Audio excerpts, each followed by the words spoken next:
We begin today's show with the political crisis engulfing Brazil. On Tuesday, the country's interim president, Michel Temer, unveiled a raft of economic austerity measures and introduced a far-reaching constitutional amendment limiting the growth of public spending to the equivalent of the previous year's inflation. Temer reportedly is now focused on overhauling Brazil's pension system, but two of the country's largest unions have refused to participate in talks, saying they don't recognize the interim government. Temer has also called for the immediate abolition of funds created to channel oil revenues into education initiatives. On Tuesday, he addressed a meeting of the Brazilian Congressional Party leaders.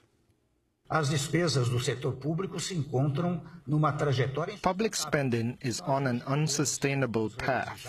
We can delight ourselves in one or the other conquests, but further down the line we will have condemned the Brazilian people to extraordinary difficulties. Meanwhile, a key figure in Brazil's interim government has resigned after explosive new transcripts revealed how he plotted to oust President Dilma Rousseff in order to end a corruption investigation that was targeting him. The transcripts published by Brazil's largest newspaper, Folha de São Paulo, document a conversation in March, just weeks before Brazil's lower house voted in favor of impeaching President Rousseff. Romero Jucá, who was then a senator but became a planning minister after Rousseff's ouster, was speaking with a former oil executive, Sergio Machado. Both men have been targets of the so-called car wash investigation over money laundering and corruption at the state-controlled oil firm Petrobras. In the conversation, the men agree that ousting President Rousseff would be the only way to end the corruption probe against them.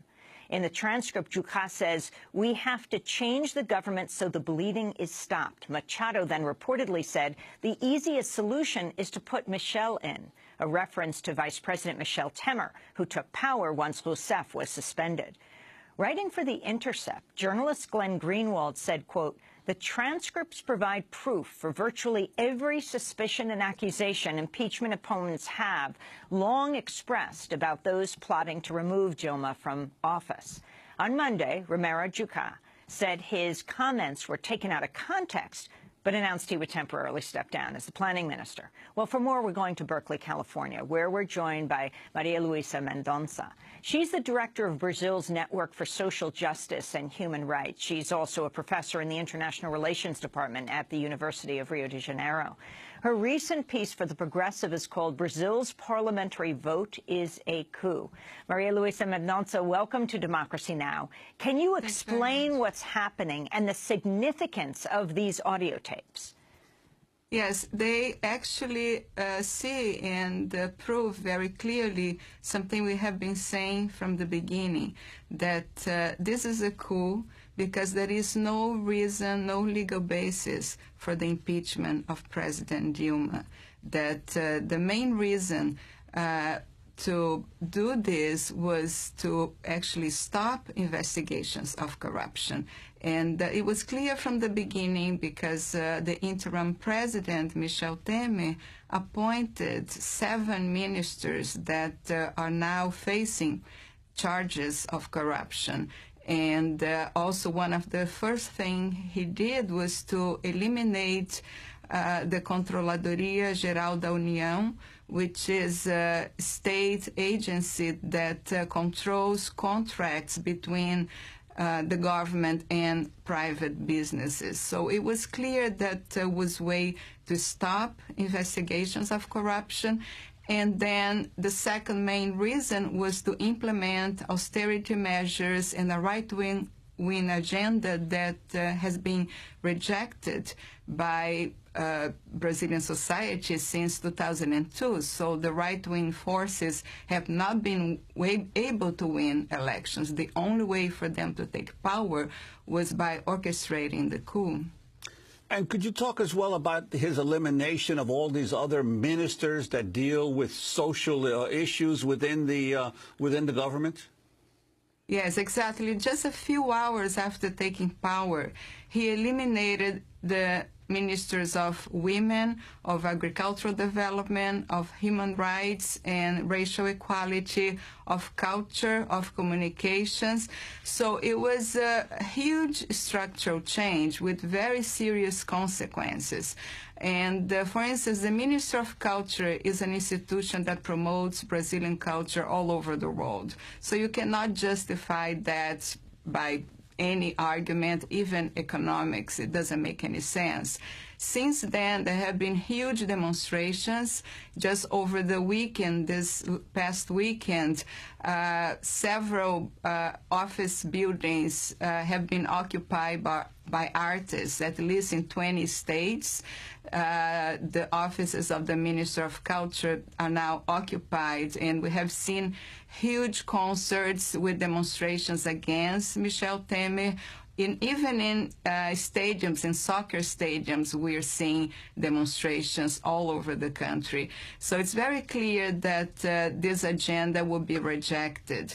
Also, for instance, in the case of the Minister of Women, that now is a secretary, it lost its status as a ministry.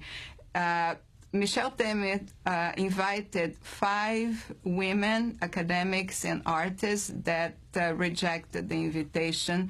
So I think it's actually interesting to see that no women wants to be part of the new government, which is a positive sign considering what this government looks like. And just yesterday, finally, he found someone for that position, and is a former congresswoman who is herself being accused of corruption. In the case of the communications, the public communication system is actually very concerning. Just a few hours after taking power, Temer fired the head of the public broadcasting system in Brazil and replaced him with an executive from TV Globo, the very powerful network that is calling for demonstrations against the government for over a year right now. So that is a huge change. Imagine if suddenly the head of NPR was replaced by a Fox News executive. That's, a comparison that we can make. So he eliminated several very important public institutions. And you mentioned global. What has been the role of the mass media, of the commercial media, as all these events have been unfolding? Yeah, that is a key role. Well, I have been saying that imagine if here in the U.S. all TV stations were like Fox News, and they all started to call for demonstrations against the government, and were broadcasting those demonstrations live all day long. And at the same time, the large demonstrations in support of the government, in support for democracy in Brazil, were mainly ignored.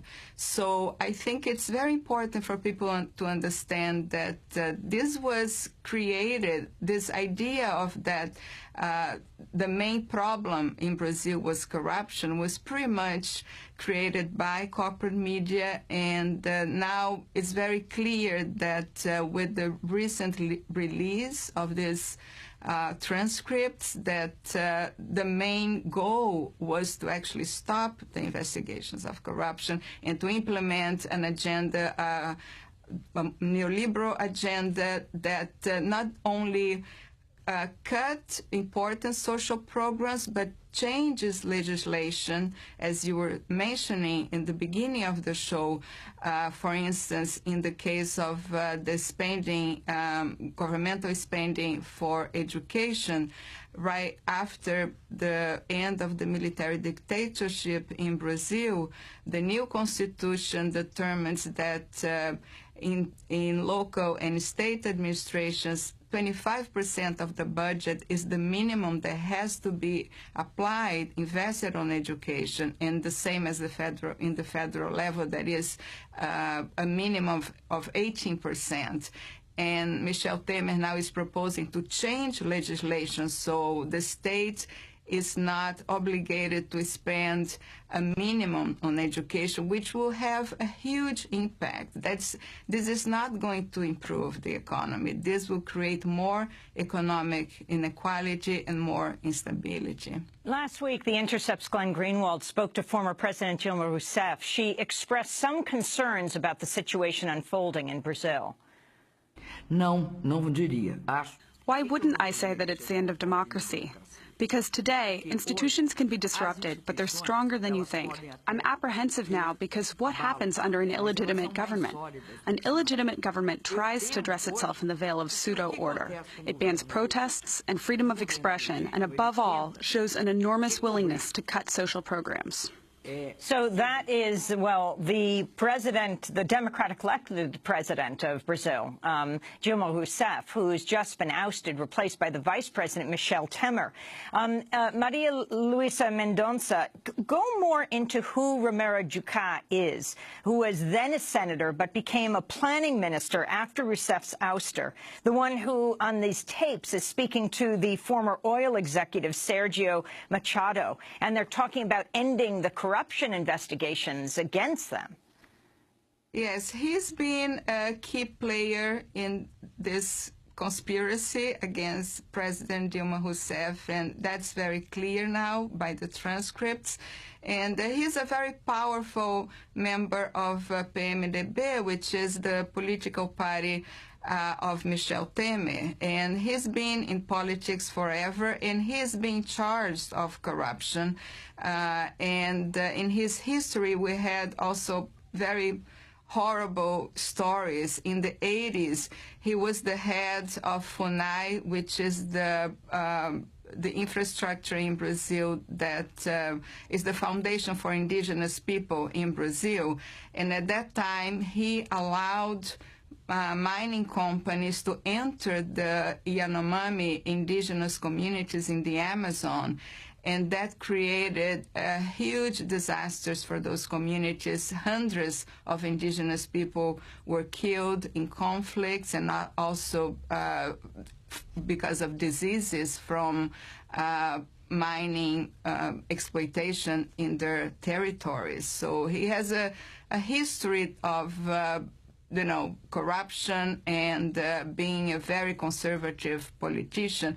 But the joke now in Brazil was that he was the planning minister, right? And it's clear right now that there was a plot to, that the impeachment is actually a plot as a coup. That's why we have to call this a coup. And I think a key point that I would like to emphasize is that there is no reason for the impeachment. We cannot say that President Dilma can be impeached just because her popularity may be low at some point in her term, or because there is an economic crisis in Brazil. We are not a parliamentary system. We are a presidential system, so no matter if you like President Dilma or not, if you criticize the government or not, we cannot justify the impeachment. Would be almost like, can you arrest someone in Brazil? Yes, but if the person did not commit any crime, then this is fascism. You cannot impeach the president just because you don't like her personality.